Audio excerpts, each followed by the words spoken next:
અત્યારે પાકિસ્તાનમાં બધાને એમ જ છે કે ઇન્ડિયાવાળા હમણાં હુમલો કરશે અને ઇન્ડિયામાં બધાને એમ છે કે આપણી પબ્લિક તૈયાર છે, નેતા તૈયાર છે, આર્મી તૈયાર છે, તો આ ધીંગાણું કેમ કરતા નથી? નકરી ધોળમ ધોળ જ કરે છે. ઓલ સીએમ મિટિંગ ને ઓલ પાર્ટી મિટિંગ ને નકરી મિટિંગો જ લે કરે છે. પણ એનું એક કારણ છે કે મોદીજીએ જેવું એનાઉન્સ કર્યું કે આતંકવાદ કી બચી ખુચી જમીન કો ભી મિટ્ટી મેં મિલા દેંગે, અને ઘરે ગયા ને એવો તરત એમને વર્લ્ડ બેંક વાળાનો ફોન આવ્યો એ કે તમે પાકિસ્તાનના મોર બોલાવવાની વાત કરો છો. મોદીજી કે અમે પાકિસ્તાનનું નામે લીધું નથી. ઓલા કે અમને ઉલ્લુ બનાવો છો, અમને બધી ખબર પડે છે, આતંકવાદી એટલે પાકિસ્તાન જ થાય. મોદીજી કે ઓય અમારે મોરે મોરો દઈ જ દેવાનો છે.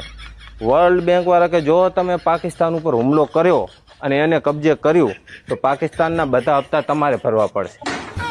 મોદીજી કે એમ? તો કે ઓય ઓલાએ નકરી કે લોન જ લે કરી છે ને 2-4 હપ્તા તો બાઉન્સ થયા છે, તો એની પેનલ્ટી ચડી છે.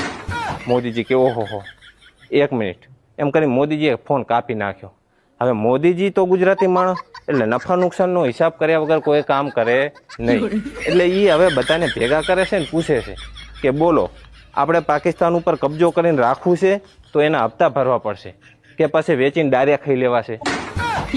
એટલે હવે બધી આ નફા નુકસાનનો હિસાબ થાય છે, કારણ કે 3 ઓપ્શન છે. એક તો એને જો રાખીએ તો એના હપ્તા ભરવા પડે અને પાકિસ્તાનની પબ્લિકને ખવડાવવું પડે, અને પાકિસ્તાનની પબ્લિકને ખાઈને હંગ્યા સિવાય બીજું કંઈ આવડતું નથી, એટલે એમાં નુકસાન છે. બીજું એક ઓપ્શન છે કે એને અડાણું મૂકી દઈએ, તો અડાણું રાખવા ચાઇના સિવાય કોઈ તૈયાર નથી, તો ચાઇના તો આપણું દુશ્મન છે, એટલે એમાંય નુકસાન છે.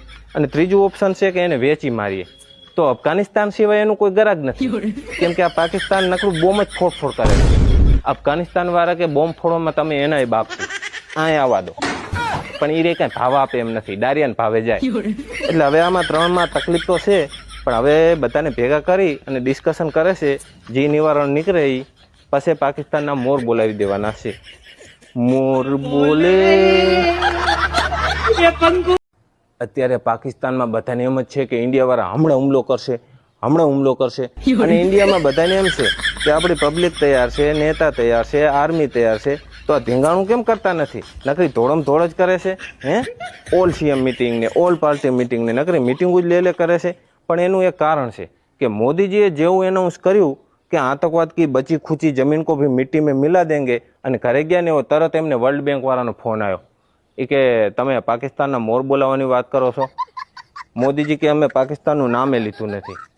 ઓલા કે અમને ઉલ્લુ બનાવો છો, અમને બધી ખબર પડે છે, આતંકવાદી એટલે પાકિસ્તાન જ થાય.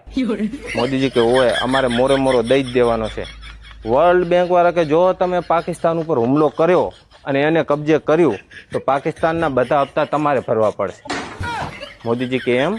તો કે ઓય ઓલાએ નકરી કે લોન જ લે કરી છે ને 2-4 હપ્તા તો બાઉન્સ થયા છે, તો એની પેનલ્ટી ચડી છે.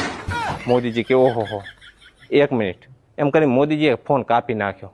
હવે મોદીજી તો ગુજરાતી માણસ એટલે નફા નુકસાનનો હિસાબ કર્યા વગર કોઈ કામ કરે નહીં. એટલે એ હવે બધાને ભેગા કરે છે ને પૂછે છે કે બોલો આપણે પાકિસ્તાન ઉપર કબજો કરીને રાખવું છે તો એના હપ્તા ભરવા પડશે કે પછી વેચીને ડાયરેક્ટ ખાઈ લેવા છે.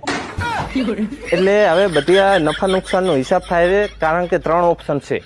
એક તો એને જો રાખીએ તો એના હપ્તા ભરવા પડે અને પાકિસ્તાનની પબ્લિકને ખવડાવવું પડે, અને પાકિસ્તાનની પબ્લિકને ખાઈને હંગ્યા સિવાય બીજું કંઈ આવડતું નથી, એટલે એમાં નુકસાન છે. બીજું એક ઓપ્શન છે કે એને અડાણું મૂકી દઈએ, તો અડાણું રાખવા ચાઇના સિવાય કોઈ તૈયાર નથી, તો ચાઇના તો આપણું દુશ્મન છે, એટલે એમાંય નુકસાન છે. અને ત્રીજું ઓપ્શન છે કે એને વેચી મારીએ, તો અફઘાનિસ્તાન સિવાય એનું કોઈ ગરાગ નથી, કેમ કે આ પાકિસ્તાન નકરું બોમ્બ જ ફોડ કરે છે. અફઘાનિસ્તાન વાળા કે બોમ્બ ફોડવામાં તમે એનાય બાપ છો, આ આવવા દો, પણ એ રે કઈ ભાવ આપે એમ નથી, દારિયાને ભાવે જાય.